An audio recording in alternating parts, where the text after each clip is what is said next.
Ay, this ain't a drill. Only time I plan is on the field. And when I'm on the field, no, I got mad skills. And you know we bout to eat this a fast meal. Y'all gotta pay for this heat like a gas bill. We keep on coming back, so yeah, they mad still. 716 make them pay with some bad bills. Red, white, and blue like Superman, so you know we eating at the Super Bowl. Kill the competition, set up the funeral. Josh Allen catching all the shots you go for. We callin' blitz. Ready to start, we ain't calling no quits. I'm the #1 draft pick. A lot of y'all talk, but I ain't hearing it. Only listen to Keyshawn and Aaron. Talk about the Bills dominating on the field. All our players got them skills. Buffalo gon' make a kill when we talk about the Bills dominating on the field, and our players got them skills. Buffalo gon' make a kill. Yes, sir. Yes, sir. Welcome back, everybody. 2 days removed from that Bills loss. We got all the venting out of the way yesterday. We didn't have no sound, but we had to do another one. We got to make up for it. But that's God. Yeah, no doubt. So, welcome to the Post Podium Podcast. You are absolutely right, because half the stuff that was on that show is probably that's gay. And I want y'all to know that I didn't flake. He got his money. You just didn't get to see it. I did. Yeah. I mean, he did. He gave me the money for it. So the bet is settled. Kneecaps intact. Everything is good. I've never kneecapped you over a bet. No, you never did. We never bet before, so I don't know what you're capable of. A little bit. No, I'm just playing.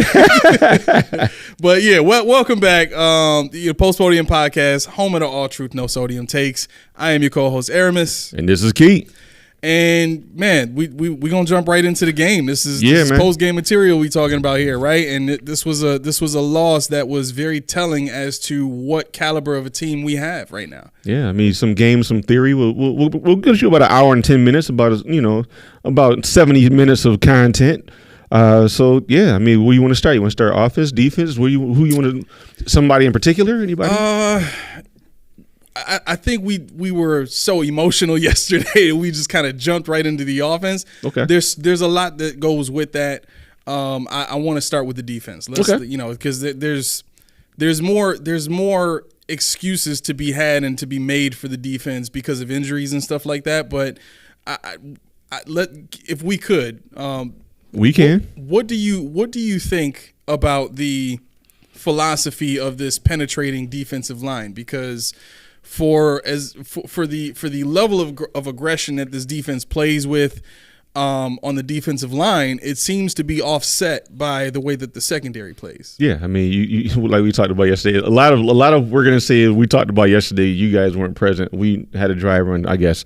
But no, I think the defensive line, the philosophy of the attacking D line is just this: pay for it. Because there's no scheming involved. There's no twists. There's no stunts. There's no delay actions. There's nothing exotic about their defensive line. Right. So, all you got to do is go get yourself a Von Miller, get yourself a Leonard Floyd, get your Ed Oliver signing, and see what you can do.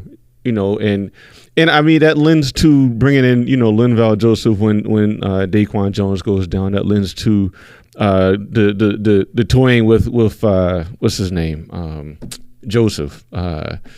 Chukwumeka. What is his name? Chukwumeka. Yeah. I really can't remember his first name now. Yes, Kingsley. That's sad. I couldn't remember his first name. Just say his name. Chukwumeka. That's all I had. And you know what it was. But, I mean, that lends to the toying with him and bringing back Elianku and all these guys, because you don't want to re-scheme your defense. Right. You just want to keep paying into your scheme, which is what he's been doing since he's been in Buffalo. He keeps paying into his scheme on offense, paying into his scheme. Well, let me just backtrack on that because he really hasn't spent a lot of money on offense. But on defense, his wallet is wide open. He's got a black card for the defense. And it's not really paying dividends right now because what do you see? Milano's hurt. Trey White's hurt. Micah Hyde, Jordan Poyer, old and hurt. Daquan Jones, people are hurt. So in my mind, and I could be wrong, a good defensive coordinator, a good evaluator, a good overseer, a good foreseer would have a contingency plan in place for this kind of thing. Mm-hmm. You don't pack in the ball and go home when you have injuries. You just change the way you play. Right. So the back 4 or 5, however you want to look at it, they're playing like a bunch of backups.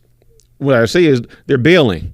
They're not as attacking, as you would think you have your starting 4 or 5 in the back. Yeah. You could see early in the season their secondary wasn't bailing as much. No. To be honest, and I do think you're right. That has a lot to do with the caliber of starter that we have now. In the defensive backfield, but so then let me ask you this. Mm-hmm. We talked about yesterday, and we're gonna refer to yesterday a lot. Just so you guys know, because there was a lot of stuff we put out on the table here. It's fresh in my mind.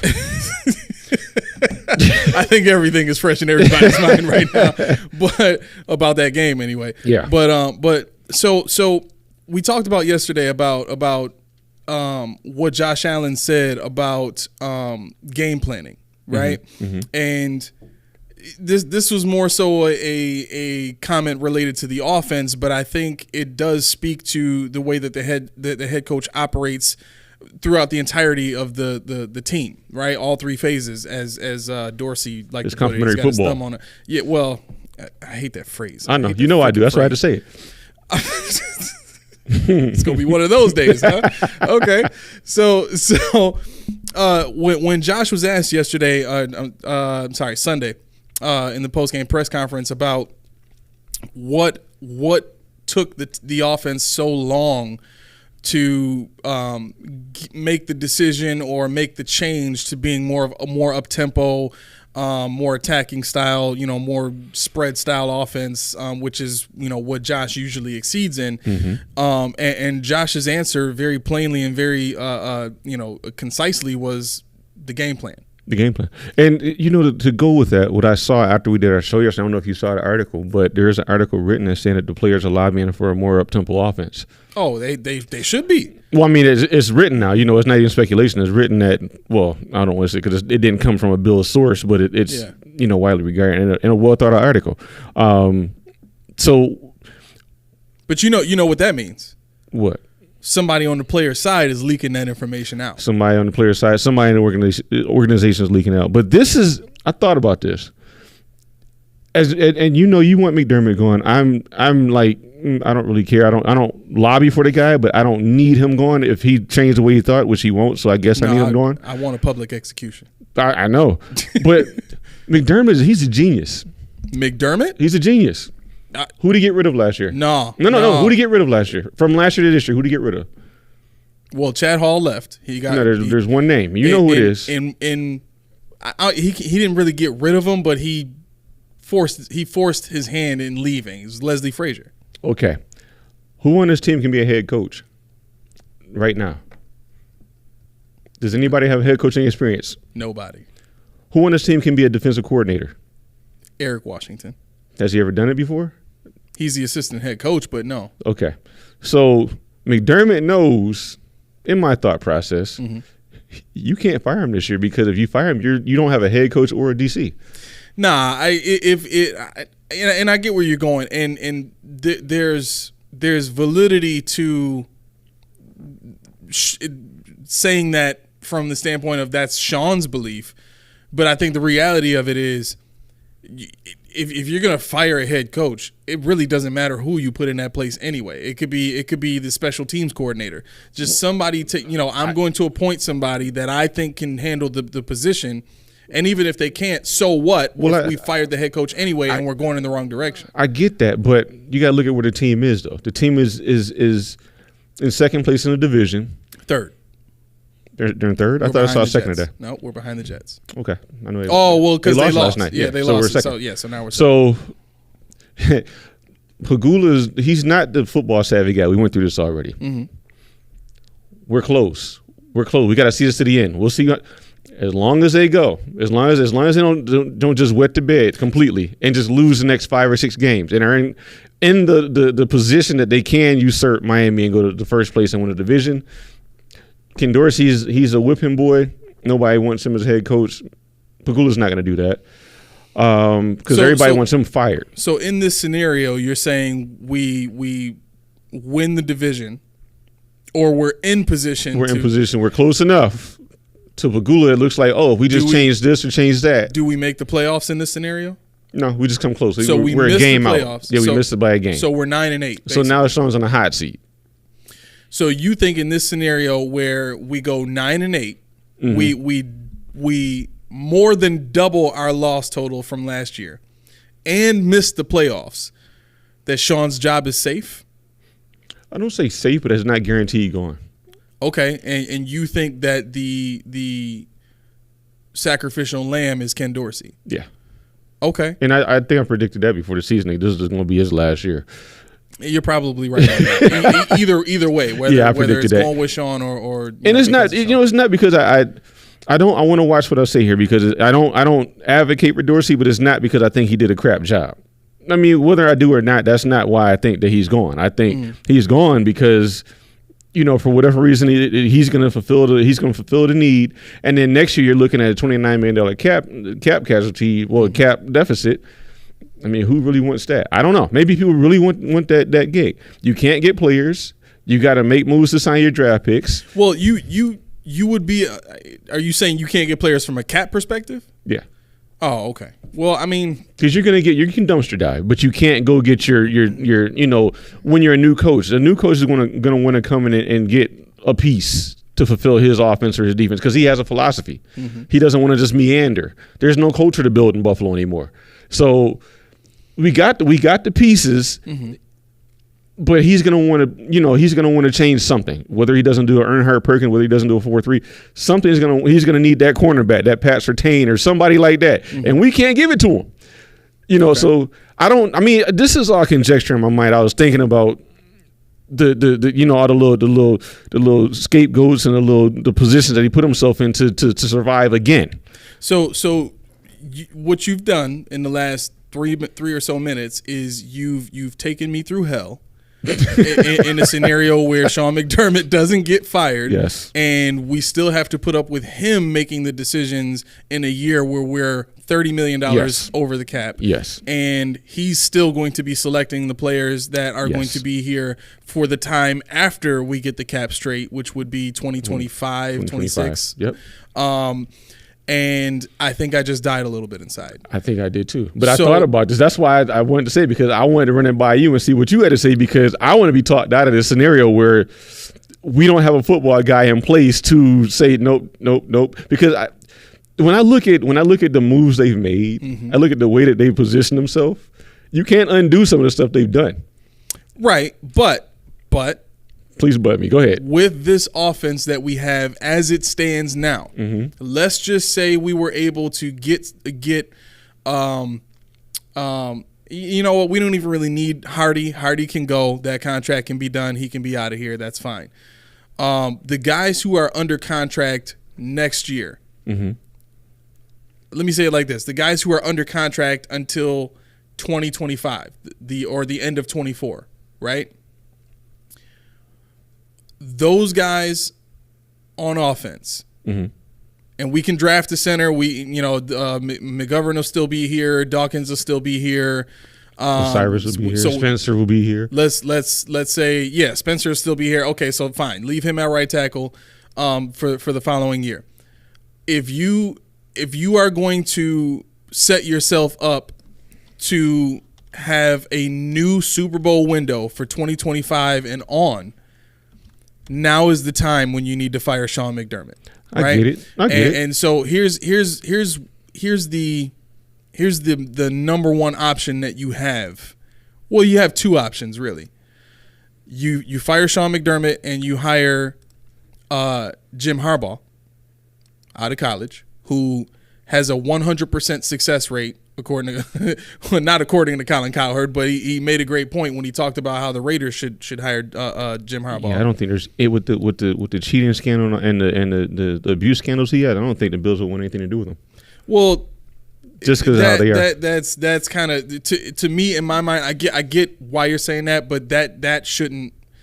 I don't want to say it shouldn't matter, but if that's stuff that's not currently ongoing, then we don't even need to talk about it. Well, he's under investigation right now.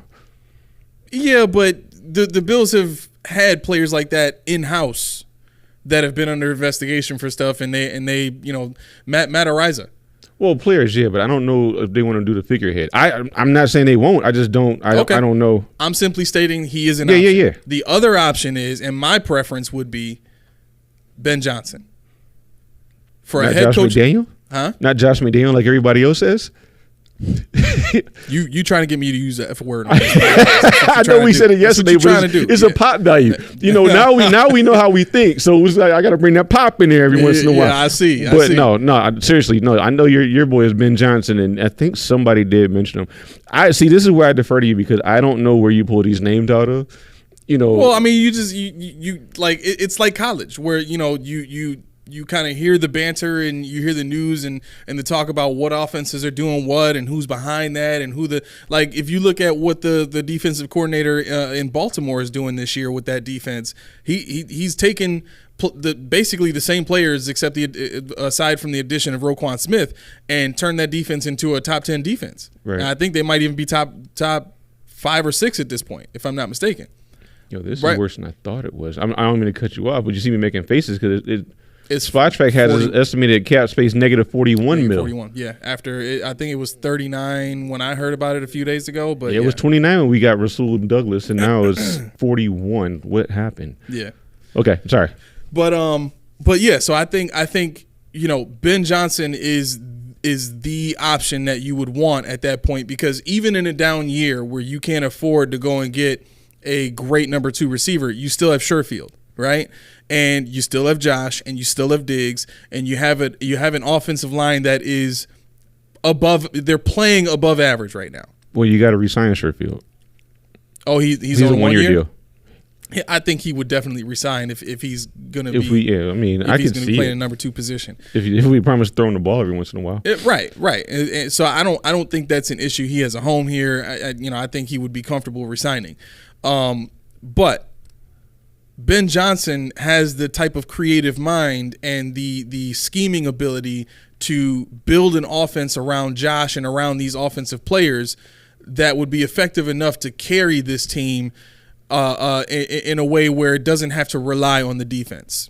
Right now, mind you, after all these injuries and the players that we're going to that we're going to have coming back next year, we could very well, hire anybody as defensive coordinator and listen, just keep the players at the positions that they're at, play the same defensive, scheme or style or whatever that you played last year, and that'll be fine because the offense is going to be that much better under Ben Johnson and they're going to win a lot more games winning, beating people with the offense, right? So what I'm saying is even with the offense, with the cap woes, if you have the right guys with the right level of creativity, with the right mindset, that can build a system around the best players that you have, but not only that, build a system that makes the players themselves better, puts them in a position where they don't have to think as much. They get to react. They get to use their athleticism. They get to just run, right? I think that instantly makes your team better. It instantly takes you from, man, this is a down year in terms of cap. We can't go out and get guys, to, man, we're still competitive in a down year where our cap is not the greatest.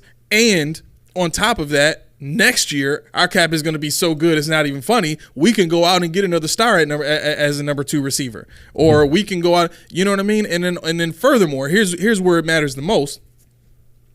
Because you have a guy like Ben Johnson in the house, he's going to be able to draft a center. Let me ask you what his specialty is. I don't know anything about him. Ben Johnson? Yeah. So Ben Johnson's his calling card is his plethora of run schemes, right? He employs so many different types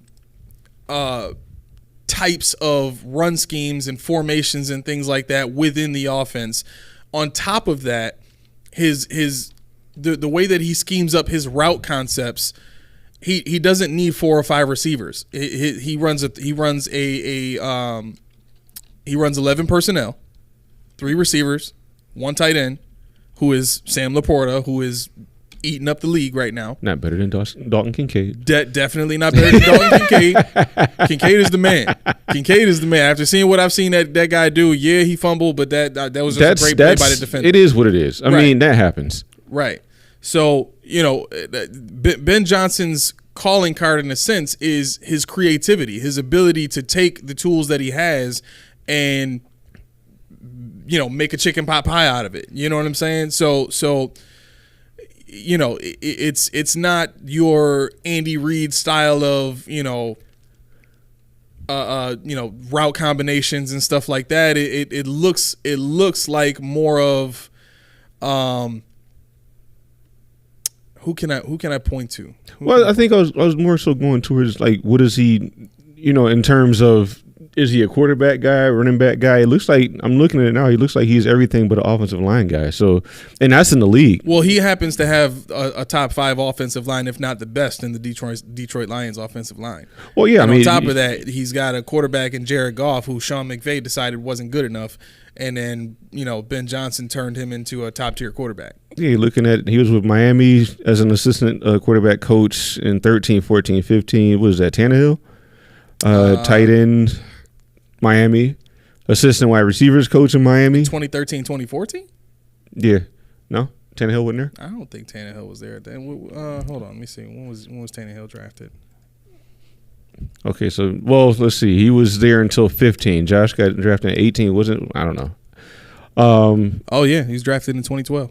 That's what I thought. I know. Yeah. See, because he's been there a while. I mean, and Tannehill was decent his first couple years. Yeah, he was a good quarterback for them. Before that, what would have been? No, I don't even know. I don't want to go into the weeds with that. But wide receiver coach in Miami, assistant wide receiver coach, offensive quality control in Detroit, tight ends in Detroit in 2020, 21. That would be who would they have their tight end in 2021? Let's take a look. I just want to. Oh, it's the guy that's in Minnesota, Hockenson. Is that long ago? TJ Hockenson. 2020? Okay. All right. I didn't know if he was last or 2 years ago or what. But no, Hockenson got traded in the middle of last year. Okay. So, I didn't know if he was drafted in 22 or I couldn't remember when he got drafted. But, yeah, you're right. That's correct. He had Hockenson. So, I mean, the pedigree, I was looking. And I'm not going to bring it up because it didn't give me what I wanted to the point where we can embark on it. But I wanted to look at the defensive coaches and see how their offenses rank, in terms of can it be done with a defensive guy. And, when you're talking about, obviously, Bill Belichick, we're going to explore him because he's just an anomaly. He's got trophies out the wazoo. But I looked at Tom Brady's got trophies out the wazoo. Well, yeah, but you got to have somebody that does other stuff too. So I guess he was a master. He was a master defensive coordinator. That's kind of he still is. He's a master defensive coordinator, and he had the sheer luck of drafting a guy who had the competitiveness, the mentality, the mind to play within a very disciplined offensive scheme and made it great. Tom Brady became a master at executing a scheme that not very many quarterbacks obviously can execute. Right. I mean, I just really what I wanted to do was when I was looking at this originally, I was trying to see if there was a correlation to slow offenses and things of that nature. And obviously you can't even look at Houston because the guy Stroud just put up 470 yards against a team that we barely beat. Yeah. And what I wanted to delve into too, though. Like if you're looking at shootout. Their defense gave up 30 points. I feel like they're not even supposed to be good enough to put up those kind of numbers. No, that just the team in general. Who is their offensive coordinator? Because I have it. That's kind of where I was going. Gosh, where it is? Here it is. They got Bobby Slowick. Who is that? But see, the thing is, this is where I was going. I didn't even click on it because I don't know where he came from. But he has an assistant offensive coordinator. So that's what I was getting into when we talked yesterday. Remember, I said, why doesn't Ken Dorsey have an assistant or somebody that can help him run the other side when McDermott's not anywhere to be found? Mm-hmm. They thought of it. And they're 11th in offense with Devin Singletary and what a castaway wide receiver and a rookie wide receiver. Yeah, but here's the thing with that: they can pass the ball with the best of them in the league. They can't run the ball. Well, it's passing league. Maybe that's not their identity. I get it. Yeah, maybe it's not their identity. What I'm looking at, and the reason why I said Ben Johnson is Ben Johnson's offense can beat you any way you want to get beat. But what's funny what you just said, though? You said that Houston can pass the ball but not run the ball. Mm-hmm. What's the trademark of a defensive head coach? They want to slow the game down and run. Yeah, well, no. The trademark of a defensive head coach is not being able to build an offensive line that allows you to run the ball the way you want to, right? If you look at what the Cowboys had, they had Jason Garrett. Jason Garrett was their head coach when they had the best offensive line in the league, and they could run on anybody. Right? But they want to run, though. That's my point. They want to run. And that's kind of where I'm going with it. Yeah, but that was more so and I get that we have to analyze each situation in a vacuum, right? For the Cowboys' sake, they had just drafted Dak Prescott, and he was coming in as a 4th round pick. He needed to be protected, and you protect a quarterback like that with a great offensive line and a great run game. So right? what did our McDermott do? McDermott has never had an offensive line here since he's been. He didn't want to insulate his draft pick, and that's not even a 4th round draft pick. Right, it's a 1st round pick, and that's been part of the problem. That's where I'm going with that, and that's kind of you're making a point for me. Like McDermott is like even the antithesis of a defensive head coach. So Mike Tomlin is the same. Well, yeah, Mike Tomlin. See. The only difference between Mike Tomlin and Sean McDermott is Mike Tomlin actually wins with his defenses. But Mike Tomlin also allows other egos, other personalities on the team. Ben 100%. And that's once again. Yeah, you can have dogs on that Pittsburgh Steelers right. team. So I mean, I like I said, I didn't find what I wanted to because it all kind of lended to about the same.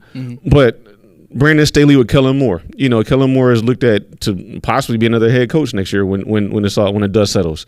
But right away they went from a pretty lowly offense scoring team to 8th. Matt Eberflus. I liked Matt Eberflus because this is the reason why I didn't want to bring it up, because Eberflus came from a MAC school. He was a defense coordinator at a MAC school. His offensive coordinator was at a MAC school, and you see the result. They're about to be canned in Chicago. Yeah. So when you go and you're McDermott, you don't hire a Ken Dorsey. Right. You hire somebody that knows what they're doing, has proven themselves to do what they do, and that's when Dable came in. He proved himself to do what he does, and they just said, "Screw it, let's go ahead. We're good enough now, so let this guy who's never done this before." Has never really developed a quarterback before. Now have the keys to the whole winning side of our team. Yeah, but I mean, more and more it's looking like the reason Dorsey was hired was because he was malleable. You know what I'm saying? Like sure. Sean could, for sure, he can get in his head and say, "This is what I want you to do." Right.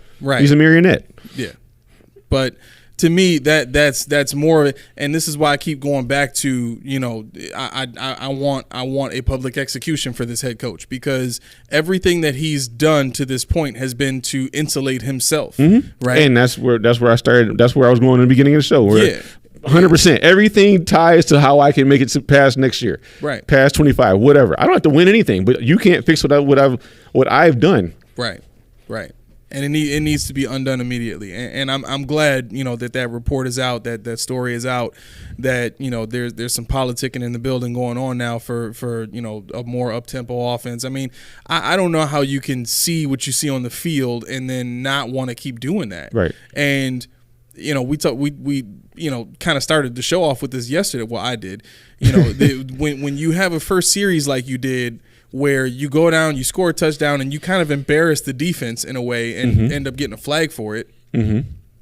Not only does that demoralize the defense and make them emotional and make them start, playing upset, and people are going to make mistakes when they're not thinking clearly. When they're upset, that's when it's time to attack. Exactly. But instead of doing that, you allow the defense to attack you by trying to run the ball on 1st and 2nd down, and then, they got a penalty because obviously they were playing upset, but then right after that penalty, what would Belichick do? Belichick would take a shot. Yep. I've pissed you off. Yep. Now you're not thinking clearly. I'm taking advantage of that mentality that you have right now because you're not in control, right? I'm going to get another defensive pass interference because now you're angry. You just got one. I'm going to go right back at you, right? But we didn't do that. What we decided we were going to do was we were going to outthink ourselves in order to outthink the other team, and let's run the ball on 1st down again. And it went nowhere.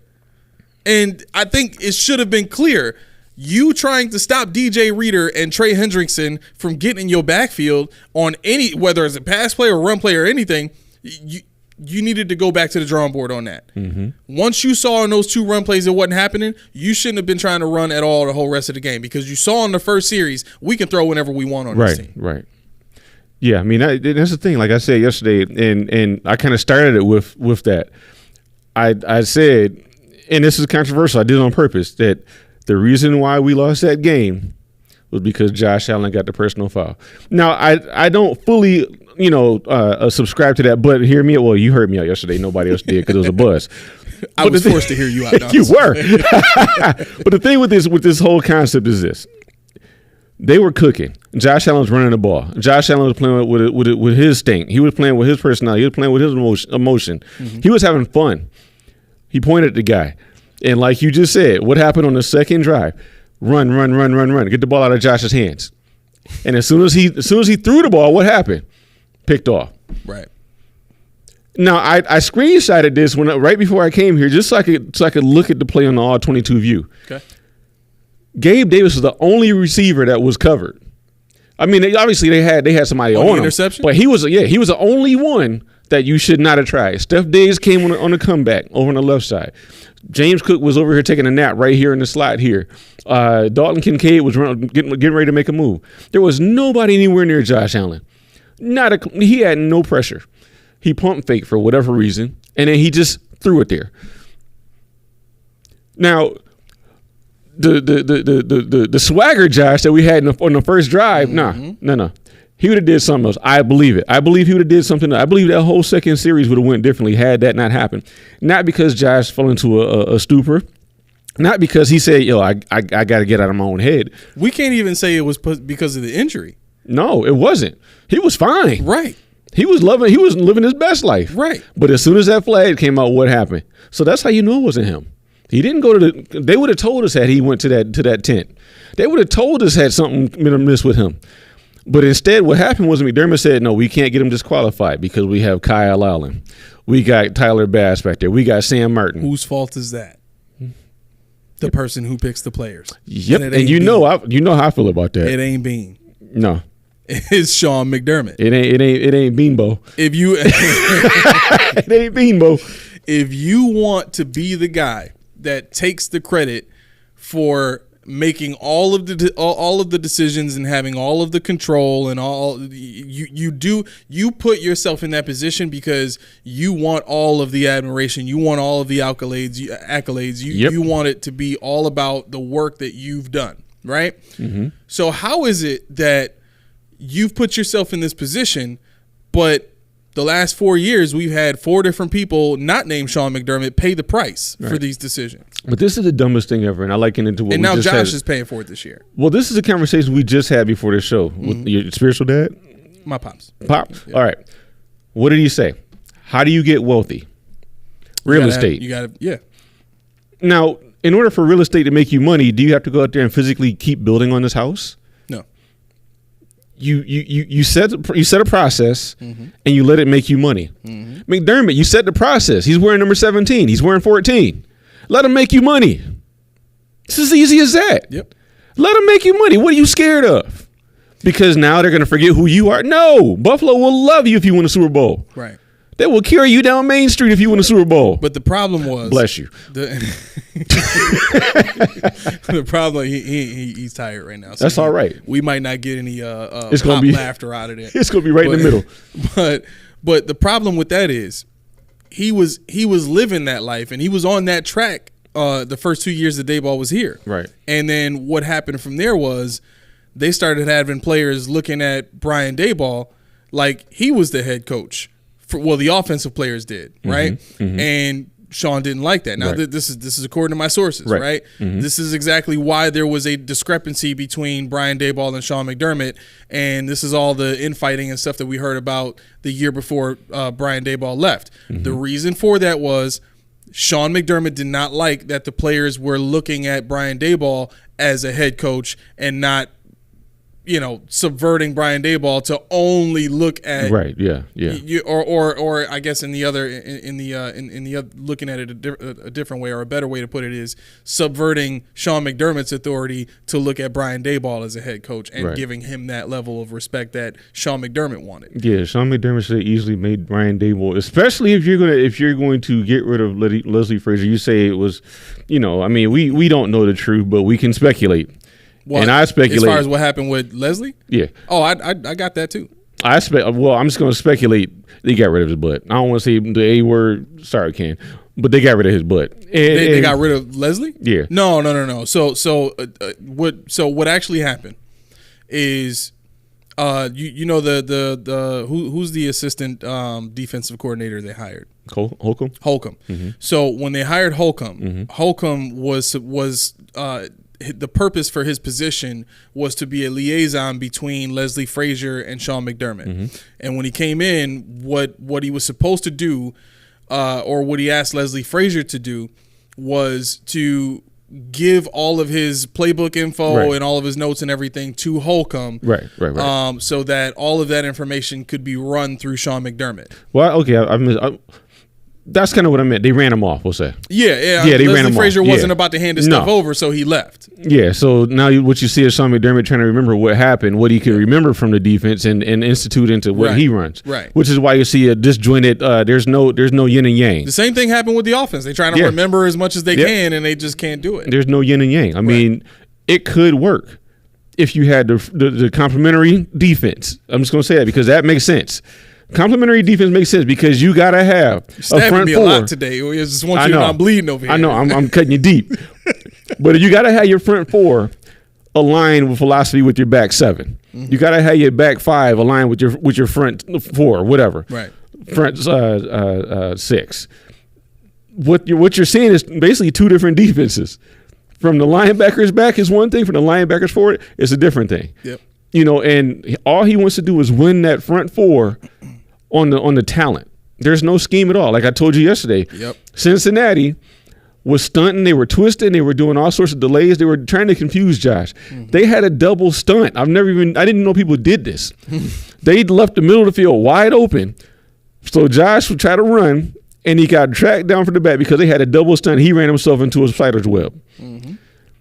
Where is that creativity on our side? You're aggressive. You're pinning your ears back and you're rushing, but your back seven is bailing. Well, the scheme for Sean McDermott has always been the secondary. That's always been his specialty in general. It's why he can take rookie corners and put them in his system, and they look decent. Can he? Where's Kyer? I'm being facetious. I know. I mean, with the history of Josh Allen and Josh Norman, we can say now is this year in particular, there's been an ankle injury. That's all we can say this year. It just popped Last year, you're right.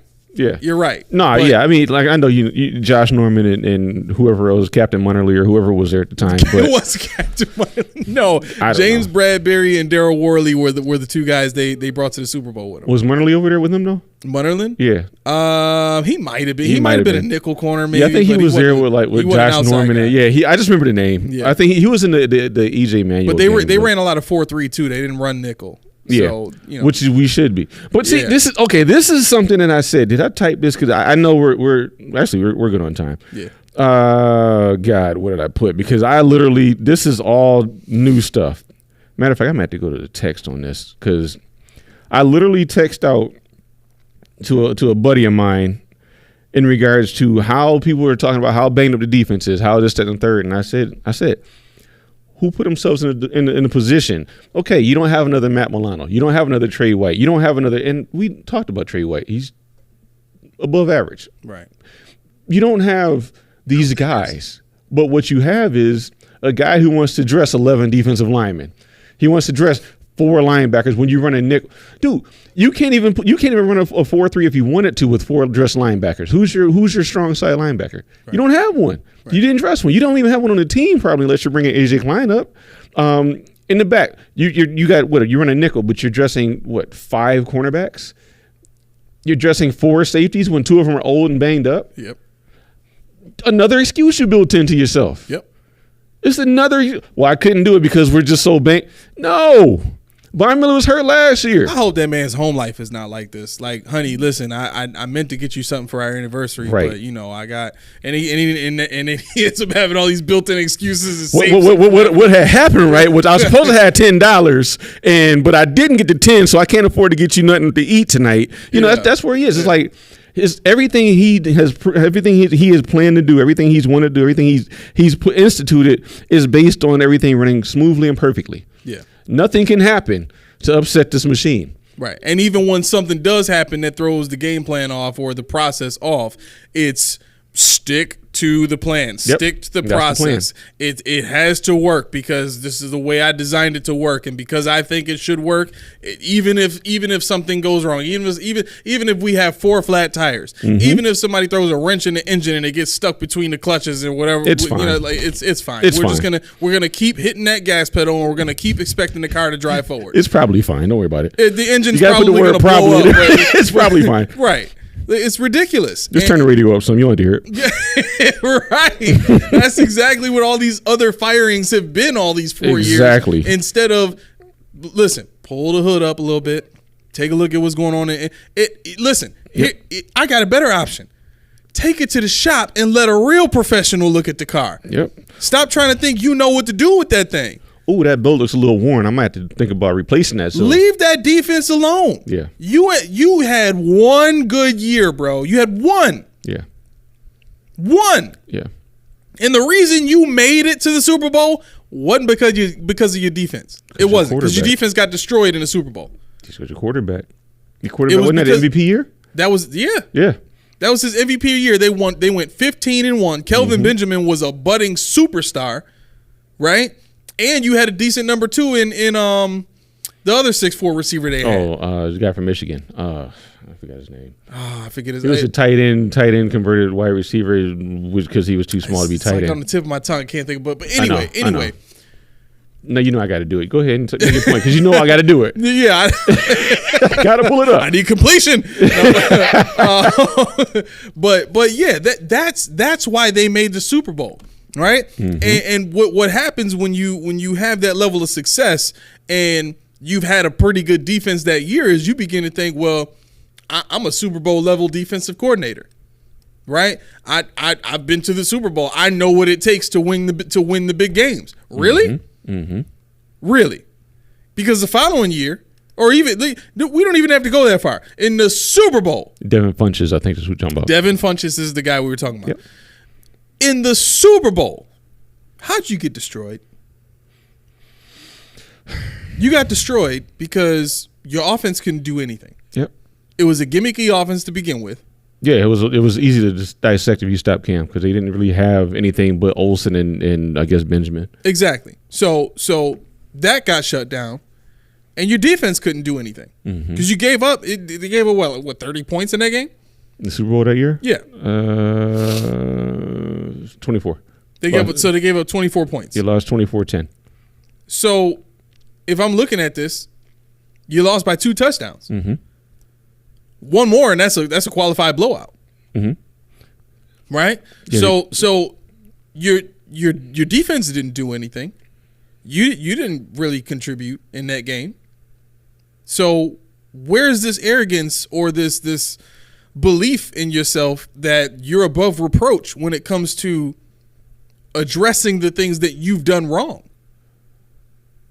Why can't it be that your choices and decisions, your personnel choices and decisions, your player choices and decisions are to blame for where we are now? Why does it have to be a special teams coordinator? Well, just for context, they went 6-10 the year after the Super Bowl. Right. Because listen, your team played in front of the world, and you didn't think some head coaches and some defensive coordinators and some offensive coordinators were going to have a look at that game and say, we know what to do with that next year. Yeah, it's on tape. Once you get on tape, it's a different story. Everybody's seen you at that point. They know how to tear you apart. And they had a whole offseason to figure it out. Right. Yeah. So what that's really telling me is that's just it's a one-off year where your team caught the league by surprise. Right. That's what it was. That's exactly what it was. And you almost had it. You almost had it again in 2020 when we made the AFC Championship game. Yeah. You almost had it again, except the issue was you didn't have the offensive line that Carolina had, right, and you didn't have 2 good receivers like Carolina had. You didn't even have a good tight end like Carolina had. You didn't have a quarterback they had. Right. They got because Josh wasn't playing like Cam Newton. Cam Newton had an MVP year. He was balling. I think he threw for over 4,000 yards. Yeah, he said it. Let's go back to it again. But yeah, no, I mean the point's taken. The point is taken. But no, I mean, I'm looking at. Matter of fact, you know what? Let me park on that for a second. I was looking at something with regards to the defense and where we stood. You know, since 2017 when Sean has been here, we haven't had more than 19 interceptions as a team. Okay, that's the only time we've come close. That was defensive interceptions. You mean defensive interceptions? Okay. Yep. That was we were 13th since 2017 as a team in general. The next closest thing was 26. We've never been in the top 10 for turnovers. We never been in the top 10 for turnovers. Now let me ask you this: who's the last impact cornerback we've had? Trey White had 6 interceptions in. You mean besides 39? There you go. Yeah, that's the last shutdown we had. No, but no, seriously, I looked this up. And this is dead sad. We had Jairus Byrd, we had Henry Jones, we had Kurt Schultz, we had Nate Clements, and guess what? I had to go to 609. And I will be fair, with 6 interceptions. Tre'Davious White, all time in the Super Bowl era, has ranked 609 in single season interceptions. That's the best we've had in the McDermott era. Yeah, we have not had a Sauce Gardner. And secondary is supposed to be his specialty. We haven't had a Revis. We haven't had anybody even close. Right. So, Josh Norman, what was his highest total in Carolina? I think it was like 9 or something like that. Yeah. Well, yeah. Let me see. I can find that pretty quick. But yeah, I mean, your point is taken. It's nothing spectacular. It's really not. So I don't want to park on, when people say, oh, wow, this guy he's going to revolutionize the game. He's going to make it so much better. He's going to make it different. Right. And so this was something that Colin Cowherd was pointing out. I had a chance to go back and watch that the episode that you referred to yesterday. Mm-hmm. He said Sean McDermott is the type of head coach that can clean up a mess. That's what he did. And that's exactly what he did here. He took the mess that Rex Ryan had and cleaned it up. And lo and behold, hey, we actually had a playoff team while Rex is here. It just happened to be a mess in the coaching room at that point. Needed somebody to come in and, help out. But that's what he did. And when you have a guy who, that's his specialty is cleaning up messes, mm-hmm. that should also tell you that he's not the guy that you want to build your building. Yeah. You don't want the janitor drawing up designs as an architect. Right? But that's what Pegula has put in place. He's taken the janitor and given him, the keys to the castle and say, build me another castle. Build me a skyscraper. Draw up the plans, and we'll execute according to your plans. Mm-hmm. This is what we end up with. We end up with a guy who's constantly trying to clean up the messes he made by wiping the floor with other people. That's what he's doing. He's stepping over everybody. Right? And he continues to try to, build something that he doesn't know how to build. Sean McDermott has never shown any ability to build a Super Bowl winning team. He showed an ability to build a playoff level defense, right? Mm-hmm. And really, honestly, if you look at it, he's only done that 1 year. Right. And to answer your question about Josh Norman, 4. That's the highest he's ever had. 4 interceptions. 4 interceptions in 2015 that year, that Super Bowl year. 4 interceptions. Wow. How did he become a superstar in that defense? Because Jay-Z put him in the song. That's all I got. Jay-Z put him in the song. He performs like Josh Norman. He ain't normal. I mean, maybe pass breakups, but pass breakups, see, that's where it is. 15 pass breakups in 16, 14 and 15. So the more you peel back the layers, the more you see the warts, the more you see the fungus, the more you see the disease. The disease has nothing to do with the injuries. The disease has nothing to do with anything else other than the decisions that Sean McDermott has made in game and out of game. And I said this yesterday in closing, but I'm going to say it now because we got to get to the offense. Yeah. None of this is going to change until you and me and Keyshawn make a decision to hold the team accountable, we have to be in a position to withhold whatever we can to prove to the Bills we are not supportive of this foolishness that's going on at One Bills Drive right now. Yeah, I'm pulling a blanket back, man. I'm seeing clearly. I mean, I never bought into it, but now, armed with this kind of information, armed with this kind of hindsight, we weren't wrong. We weren't wrong at all. And before we get to the offense, I remember yesterday we did talk about the vault. What is it? The distinctive defensive line there. Now, I was asked, if we're not more aggressive, how are we number 2 in sacks? Okay. Oh yeah, we went through that one. Please, now, please. I have it, so we don't have to do a fumble through this time. Nice. Now we have 33 sacks on the season. Yep. 4 came against the Jets. 10 came against the Commanders. 7 against the Jags. And I guess 4 against the Dolphins. The rest of them, 2, 1, 3, 2, 0. Okay? Now, to take that a little further, what I want to do is I want to kind of run down the most sacked teams in the league this year. We played the Giants. They're number 1 in sacks. Washington's number 2 in getting sacked. The Jets, number 3 in getting sacked. Who else did we play? The Raiders. We didn't even touch them, but they're number 13 in getting sacked. So, Mac Jones is number 23 in getting sacked. Where's Tampa? Where's Tampa? Tampa, actually, they're 30th. They've only been sacked 13 times. So they're tied with us, actually. Yeah. So that, my friend, is how you end up with the number 2 sacks. Yep. You play against teams that get sacked a whole lot. Yep. So number 1, number 2, and number 3 were the teams that we got most of our sacks from. Yep. And it's clear. Yep. It's clear as day. And those are the moments where, we beat 2 of those teams. Right? That's the other part of this. We only beat 2 of those teams. And, the Washington game, I for one was sitting here saying, man, if we play like this, nobody can beat us. Right. And while that is right, that is also very unrealistic because every team is not going to allow us to play like this. We'd have 90 sacks right now. Right, exactly. So while I was in my joy, I'm sitting there speaking from a place of happiness and thinking like, man, this might be the best team in the NFL.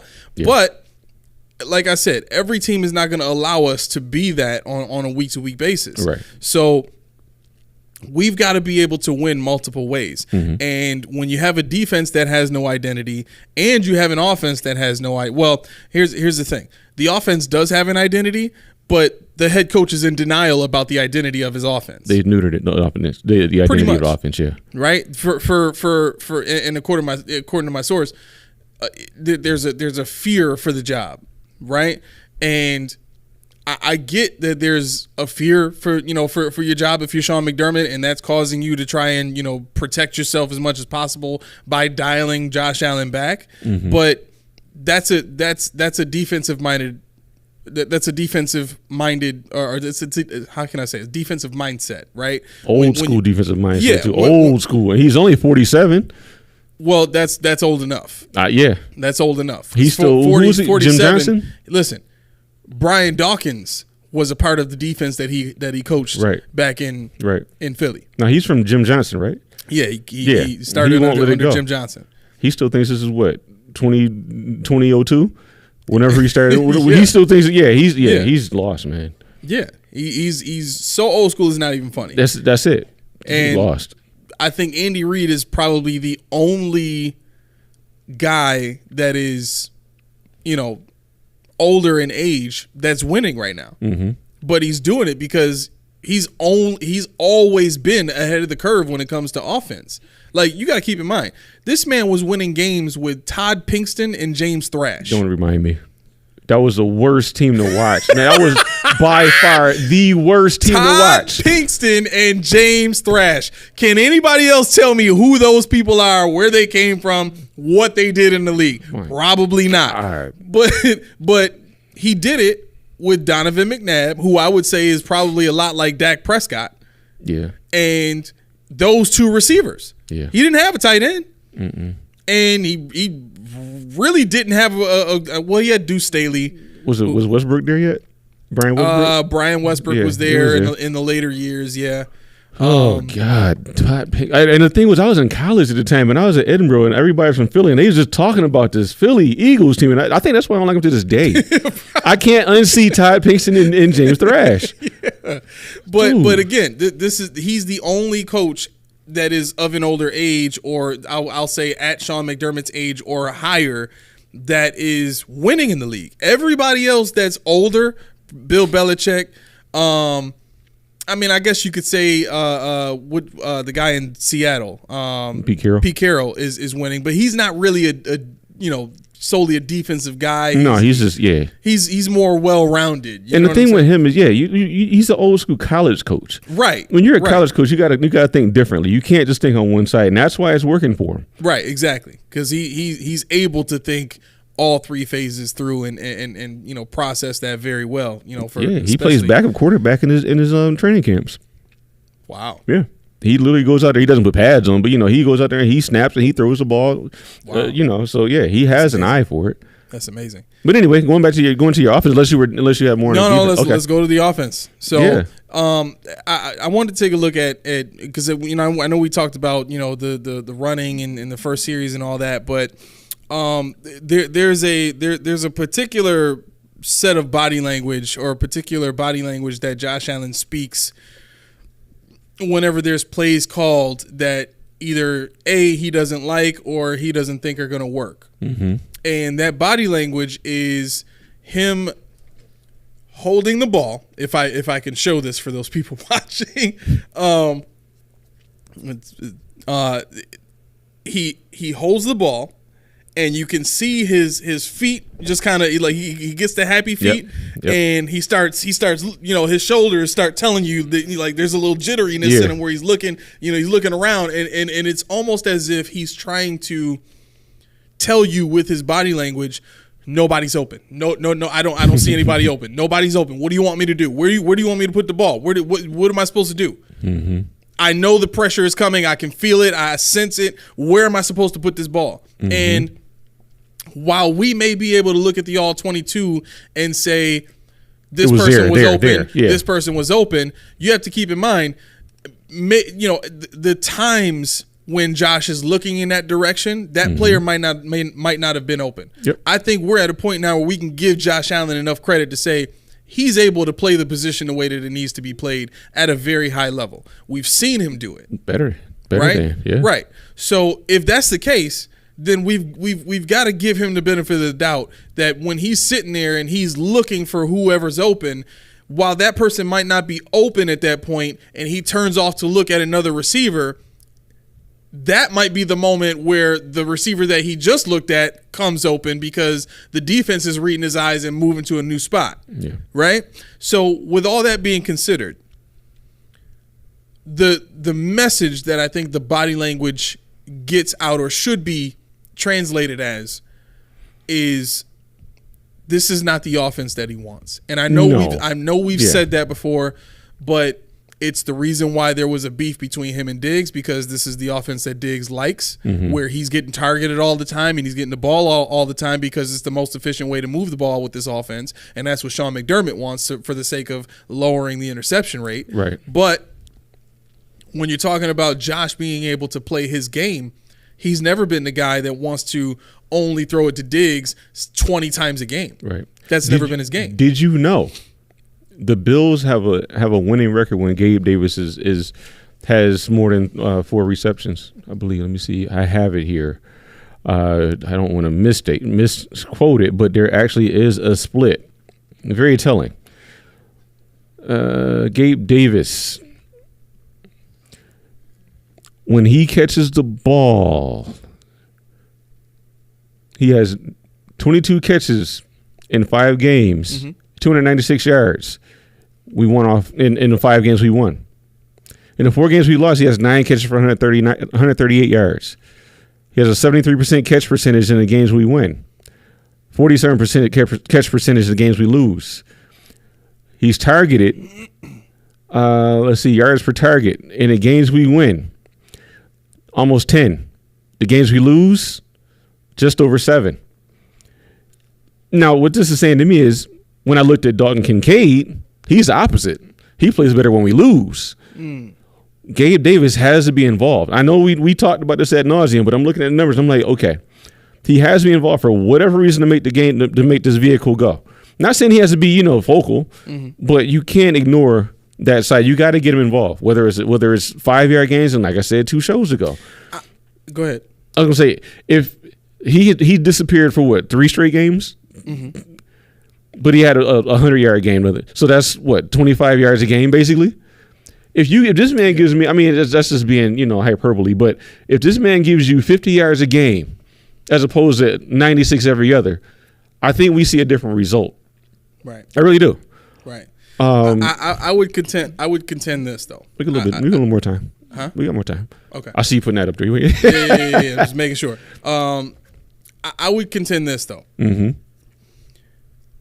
If and I'm pretty sure I'm right. I'll go back and watch the tape and I'll confirm it on Friday. But those games where Gabe Davis had a big play or had a lot of catches in that game, I would say about 70%, between 60 and 70%, more times than not. Those are broken plays.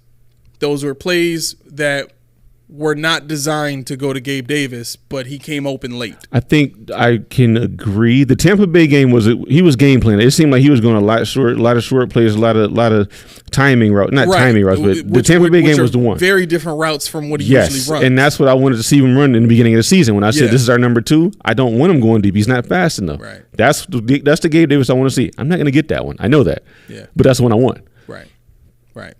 But I mean, with that being said, I could see, in those moments where Josh is trying to come back or he's trying to, go through a 2-minute drill at the end of a half or something like that. Like those are the Gabe Davis moments. Those are the times where you usually see Gabe Davis come up with a big play or something like that, late, because he's able to, make the amazing acrobatic catch. Which to me, but the problem is, even in the Cincinnati game, when he runs one of the 4 routes that he can run, that he runs, it almost always causes Josh to be at a deficit trying to look his way because the defenders know what to cover already. Whenever 13 is on the field, the defense knows we already got Davis covered. Right? If we know we already got Davis covered and we can bracket Diggs, that's two of your 4 options that you're going to throw at us on any given down if you're playing 11 personnel. Well, 2 of your 2 options because they ain't looking nowhere else. Maybe 3. Right, but Dalton Kincaid. The emergence of Kincaid I think is shifting that. Yeah, but you still need a number 2 receiver. Yeah, if you're not going to do that, then you almost always have to run 3 receivers on the field every single time. And what you really need to do if you want to be dangerous is you need to have a guy like Ben Johnson who can create a run scheme in that set that will give you the ability to run out of that personnel successfully. That way you can always be in that set. And defenses won't be able to do anything about it because they will have to fear the pass, which will allow you to run. And that's what the Earnhardt Perkins is supposed to do, which we supposedly run, which we don't. But that's what we're supposedly running. Right. What you just said is the core. That's the root of the Earnhardt Perkins scheme. You should be able to run, pass, RPO, everything out of the same exact look. Yeah. Don't matter where stuff is. Don't matter where Gabe is. It's a concept-based offense. They don't have a concept. They have no concept. Well, that's the problem. That's because they're in denial about their identity. Yeah. Sean is in denial about what wins games. Period. He's in denial about what wins games. He still thinks that he can win games in the NFL in the year 2023 with defense and a good run game. How many good run games and how successful have defenses been in the Super Bowl? What, run games? Run games and defense. I'll give you the answer. It's none. It doesn't really matter. In the Super Bowl, what matters is passing and scoring. Passing and scoring. You may have a defense. You may have a defense make a good play or something like that. You may have an all-time historic defense like the Legion of Boom or one of the Patriots defenses that won a Super Bowl or the 2000 Ravens. Yeah. Yep. It takes a historically good defense like that to be the reason that you won a Super Bowl. Mm-hmm. Every other time, it's been a pass play that has won you the game. Yep. What beat the undefeated Patriots in the Super Bowl with Eli Manning? A helmet with sticky on it? Huh? A helmet with stickum on it? No. It was a pass play to Plaxico Burress. Oh, the Plaxico one. Okay. All right. Right? Yeah, and in the David Tyree pass, yeah, I mean that was probably one of the luckiest plays all time in NFL history, but they won by passing the ball. They didn't win by running it against the second best team in NFL history and that undefeated before the Super Bowl Patriots team. Right? So there's no point in recent history that you can look at and say that's what wins games. It may win you a few in the regular season, but this head coach should not be concerned with how what happens in the regular season. If you look at what the Chiefs have done, and I'm starting to believe this now because Nick Wright has said it before, but he talks all the time about how the Patriots are just practicing for the playoffs, and I'm sorry, when you watch the games, whenever they need to turn it on, aside from the Denver game, people can scream to their blue in the face that Mahomes was sick. I think that was just they were all low that day. They came in low and they just didn't play a great game. Mm-hmm. Whatever you want to say, it is what it is at this point. They lost that game, but typically and usually, barring any unforeseen circumstances, the Chiefs are able to turn it on when they need to turn it on. Mahomes is able to turn it on when he needs to get it done and make a play, right? And they did that against the Dolphins. Now, that Dolphins defense has been playing a lot better since they've gotten Jalen Ramsey and Xavier Howard on the same field, right? So that wasn't a slouch of a defense. No. Jalen Phillips played in that game, so their defensive line was healthy too, right? So that was a complete defense they played against, and that was a defense coached by Vic Fangio that did a decent job of defending Mahomes. They made him struggle, but when it counted, Mahomes is able to make the plays he needed to make. That's what he does. Right? That's what makes him frustrating. Whenever Josh is in that position, and really, Josh needs to play like that all the time because that's when he's at his best. But whenever Josh is in that position, there always seems to be a play call that you look at and you say, what the heck are we doing? Why would we call that? Your favorite run? Yeah, right. Yeah, that stupid shotgun run. The shotgun, yeah. The shotgun draw. Yeah. Right? Something like that always ends up getting called. and it's as if you don't really understand the moment. You don't really understand the flow of the game. You don't really understand, you don't really understand how bad you're playing right now. Right. You don't really understand the mental impact of how you're playing right now. You keep forcing this offense to go out there and get flushed off the field on third down. I'm sorry, NFL player or not, players don't want to continue to deal with that, knowing that their head coach is not going to help them out of it. Right. Knowing that their head coach is going to come on, guys, come on. Don't clap at me. Give me some better daggone plays. Right. Don't clap at me. Put me in a better position to win this game. It's on me. It's on me. No, it's not. No, it's not. It can't be. Special teams coordinator got fired. You ran our defensive coordinator out of the house. Got to watch film. It's on me. Oh, fun fact. You know McDermott in his career as a head coach is 7 for 29 for challenges? 7 for 29. Because you challenge stuff like you did on Sunday. Yet another losing record as a head coach without Brian Daboll. Not even 25%. Now, yeah. I got one more thing because I put it together, and you know where I'm going with this.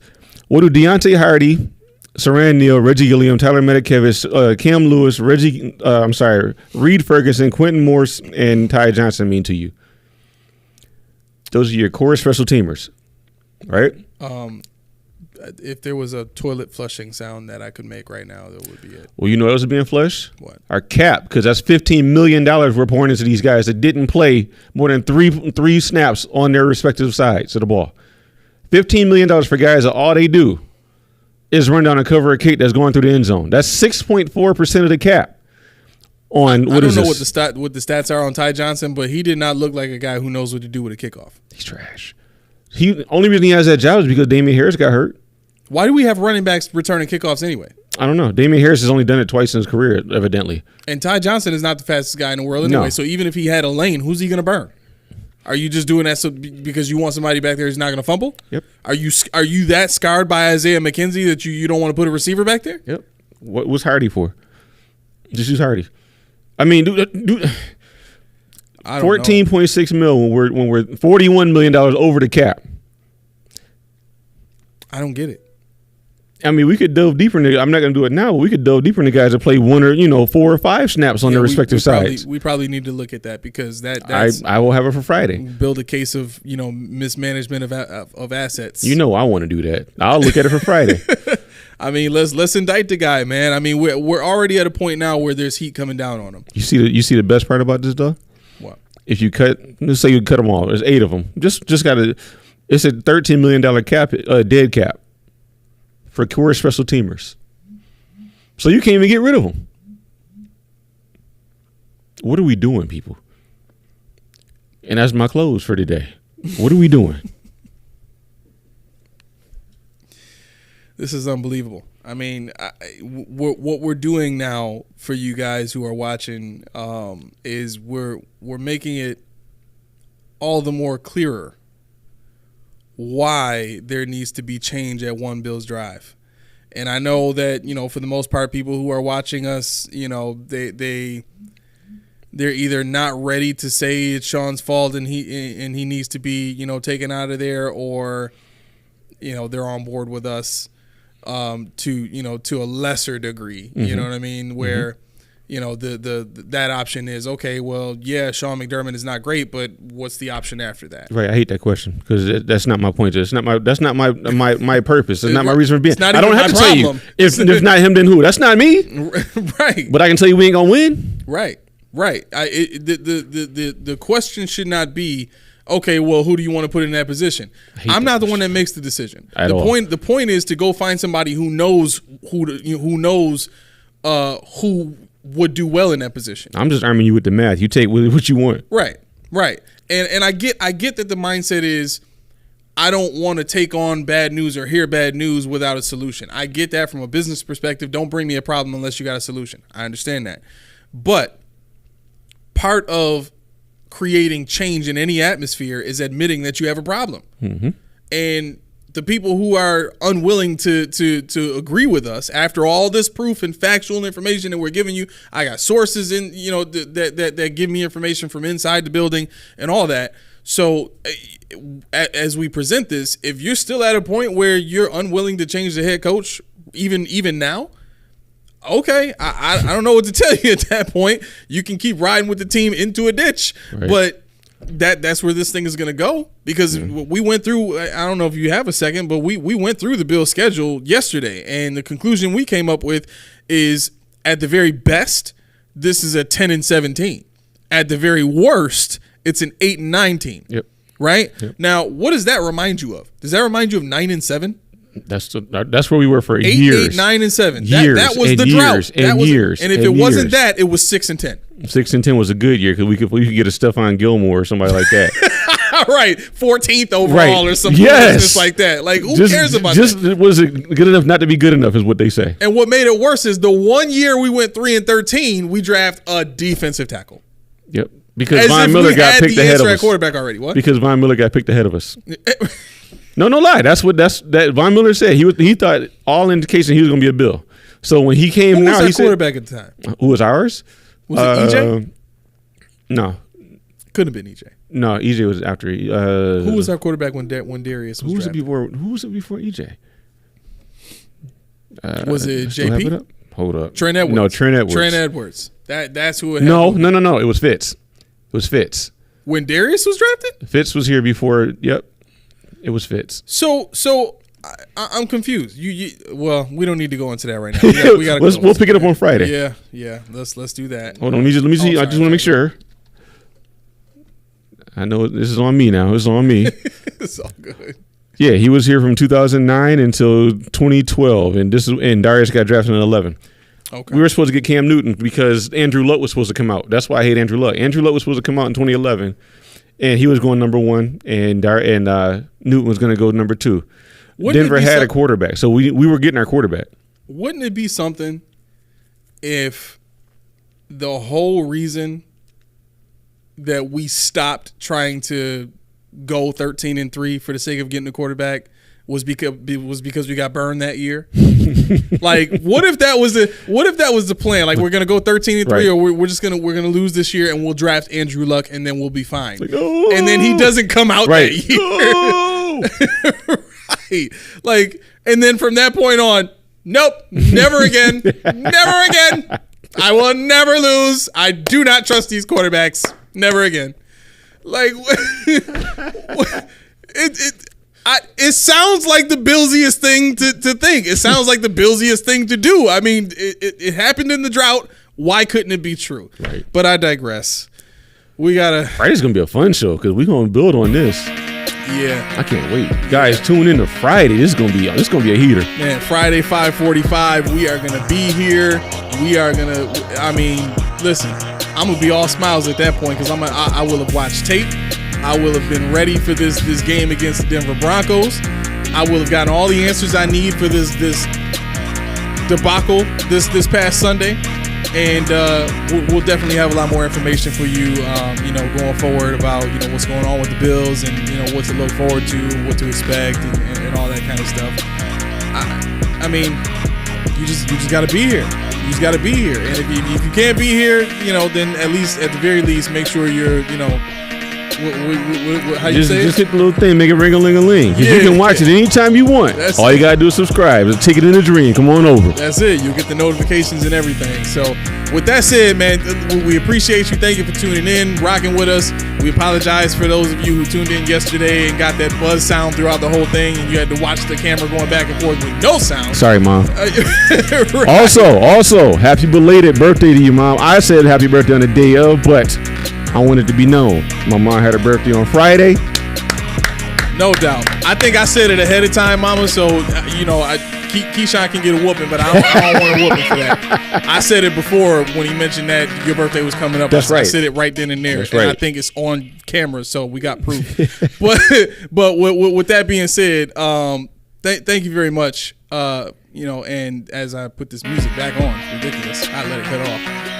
We don't know how to shut up, dude. We don't. We really don't. That's okay. I really don't. I'm sorry. No, I said we, not you. We. Oh. No, that's okay. I own it. It's okay. But with that being said, we appreciate you, and this has been the home of the All Truth No Sodium Takes, and I've been your co-host Aramis. And as always, this is Key. This is the worst close ever. Nah, man. This has been the Post Podium Podcast live. Thank you very much for tuning in. Y'all have a great night.